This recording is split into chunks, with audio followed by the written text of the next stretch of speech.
Early morning 4 o'clock కి call చేస్తే maximum ఎవరు లేపరు, కానీ ఈ కస్టమర్ ఫస్ట్ కాల్కే లిఫ్ట్ చేసిరు. And okay customer 10 milk packets order పెట్టుకున్నారు, కానీ అవి పైకి తీసుకెళ్లడానికి నా దగ్గర ఎక్స్ట్రా బ్యాగ్ లేదు. ఇంకా వాళ్ళ దగ్గరే బ్యాగ్ తీసుకొని కిందకొచ్చి మళ్ళీ మిల్క్ పైన ఇచ్చేసిన.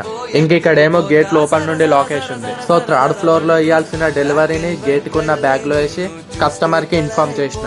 అండ్ ఇంకొక న్యూ ఆర్డర్ కూడా వచ్చింది, కానీ ఇది నేనేసే రూట్ లో ఆర్డర్ కాదు, బట్ నేను ముందు చూసుకోలే. సో ఇది కూడా ఈ అపార్ట్మెంట్ లో డెలివరీ చేసేసి వర్క్ కంప్లీట్ చేసేసిన. అండ్ ఈ రోజు కాలేజ్కి వచ్చే లోపు 10:30 అయిపోయింది. వాచ్మెన్ ఏమో మళ్ళీ లోపలికి 12:30కే పంపిస్తామన్నారు. ఇప్పుడు చెప్తున్నారు, ముందే చెప్పాలి కదా. తర్వాత 11 కి అలా లోపలికి పంపించారు. ఇంకా లంచ్ చేసిన తర్వాత పోయి అబ్జర్వేషన్ తెచ్చుకున్నాం. వచ్చేలోపు అందరూ సీరియస్ గా రాసుకుంటున్నారు, అది బ్రేక్ టైంలో.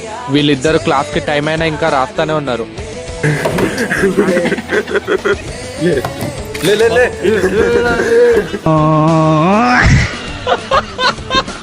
మా ఫ్రెండ్ ఏమో కాలేజ్ వెబ్సైట్ లో పిల్లి ప్రొఫైల్ పెట్టుకున్నాడు.